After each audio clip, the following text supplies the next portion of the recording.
प्रसाद शास्त्री मुख्यमंत्री बने थे बिहार का 73 में। भोला प्रसाद शास्त्री मुख्यमंत्री बने थे, उनके बारे में कुछ और भी समझ लीजिए। वो इतना गरीब थे कि पढ़ने के लिए जब जरूरत था उसे मिट्टी तेल की व्यवस्था हुआ करती थी, तो दूसरों के घर में जाकर के पढ़ाई किए थे। झोपड़ी के नीचे जब मुख्यमंत्री बने थे तो झोपड़ी के नीचे जो है गरीबों की बात को सुनते थे, समझते थे। भोला प्रसाद शास्त्री पेड़ के किनारे, पेड़ के जो छायादार वृक्ष है उसके नीचे बैठ करके आप बहुत सारा चीज जो है लोगों के कल्याण की जो बातें होती थी, बहुत सारा चीज है वो उसको करते थे। उन्होंने कहा था कि शिक्षा पर जो है ना ज्यादा जोर देने की जरूरत है। लेकिन भोला प्रसाद शास्त्री की बात हमारा समाज या अति पिछड़ा दलित बहुजन अगर उनकी बात को जिस समय मुख्यमंत्री बने थे उन्होंने कहा था कि यदि हमारा समाज शिक्षित हो जाए तो हम दुनिया का सब चीज अपना मुट्ठी में ले सकते हैं। लेकिन ऐसा नहीं हो रहा है। क्यों नहीं हो रहा है? कि सोचने की जरूरत है। किसमें? हम में और आप में। ये सोचने की जरूरत है किसमें? हम में और आप में। हम और आप नहीं सोचेंगे तो कौन सोचेगा? हमारे बच्चे के बारे में बेहतर तरीके से कौन सोच सकता है? हम और आप। हमारे गाँव का कहानी सुन लीजिए। यदि हमारा बेटा बड़े जब पढ़ रहा है और दूसरे के तो बताई चलते कि 12 साल दे रहा है तो पहले तो यही नहीं समझा नहीं सकते उसको। अरे हम समझाएंगे अपन बेटा के तो सुनाएंगे कि बाबू ये काम तुम मत करो। ऐसा नहीं है कि आपका बेटा पढ़ लिख के बहुत बड़ा दुकान बना, बड़ा बेटा पी रहा है तो आपका बेटा पैसा नहीं पड़ेगा, आपका बेटा बदले से पड़ेगा। इसलिए मैं अपने समाज से भोला प्रसाद शास्त्री जी के जयंती के दिन समाज से अपील करता हूँ। मेरा समाज कसम खाए कि मैं अपने बच्चों को पढ़ाऊंगा, पढ़ाने के सिवा दुनिया में जितना हमने बुराइयां हैं उसको खत्म करने का काम करूंगा। क्या ऐसा करेंगे कि नहीं करेंगे? कितना अंग्रेज ऐसा करेंगे तो बाल बच्चा पढ़ाएंगे, बाल बच्चा का पढ़ाइए। उससे बड़ा कुछ होने वाला नहीं है। आप 2 रोटी कम खाइए, है ना, कपड़ा अगर बढ़िया न पहने तो कोई दिक्कत नहीं, लेकिन बच्चों को पढ़ाना जरूरी। क्योंकि बच्चा अगर नहीं पढ़ेगा ना तो आपका पूरा सिस्टम जो ही जाएगा।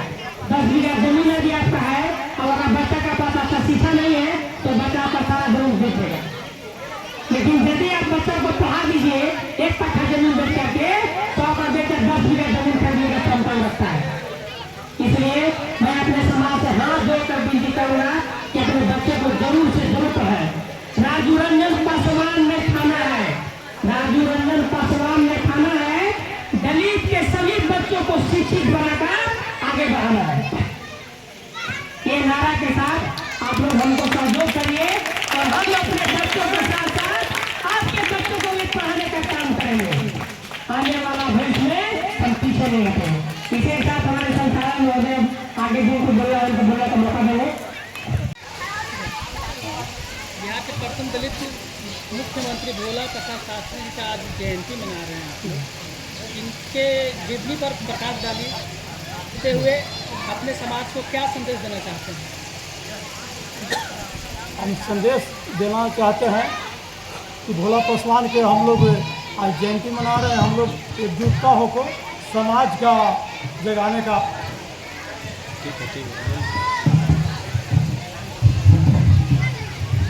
हम लोग भोला पासवान के जयंती हम लोग मना रहे हैं।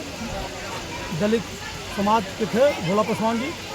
आज हम लोग समाज को जगाने के भोला पासवान के शास्त्री के माध्यम से हम लोग को समाज को अपने जगाने का काम कर रहे हैं। उसमें दलित प्रथम भोला पासवान मुख्यमंत्री थे और बाबा साहब अम्बेडकर जी के आज देन से हम लोग आगे बढ़े हैं।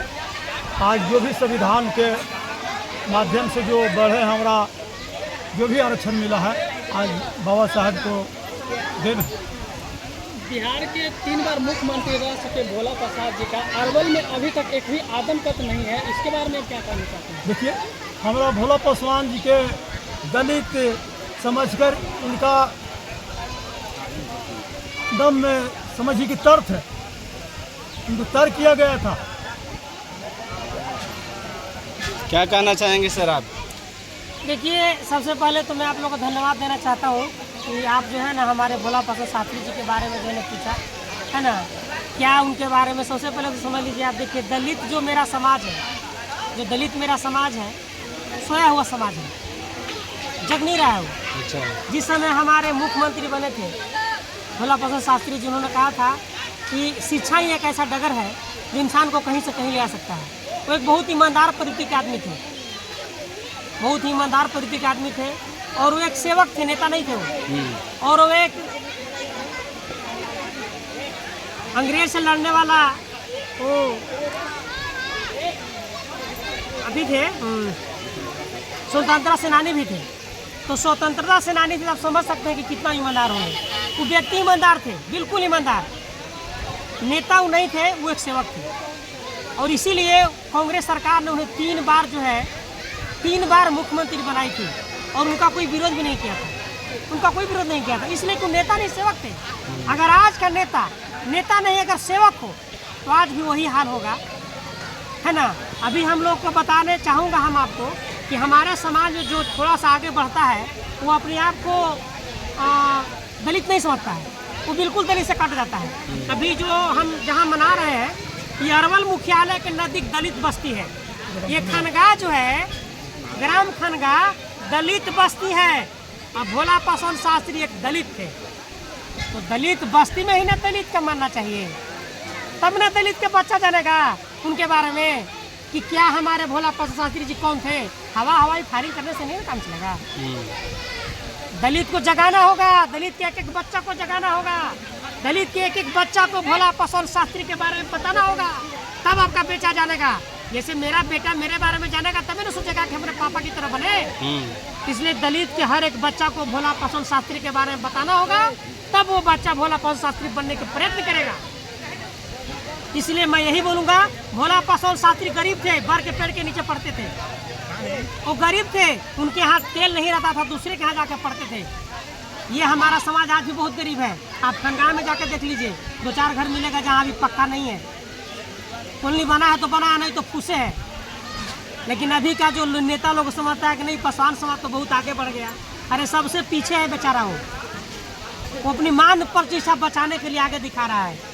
इसलिए मैं बिहार के पूरा युवा से अपील करूंगा, मैं बिहार के पूरा दलित से अपील करूंगा कि आप नेता नहीं, सेवक बनिए। यदि आप सेवक की भावना रखते हैं, तभी जाके आपका पासवान समाज या जो भी समाज हो, उस समाज का उत्थान होगा। इसलिए नेता नहीं, आप सेवक बनिए, सेवा करने का नजरिया रखिए। मैं एक नेता नहीं, मैं एक सेवक हूँ। मेरा नाम राजू रंजन पासवान है, मैं सांसद प्रतिनिधि अरवल का हूँ। मैं नेता नहीं, मैं गरीब का सेवक हूँ। चाहे वो गरीब किसी समुदाय, किसी जाति, किसी धर्म से आता हो, मैं एक सेवक हूँ।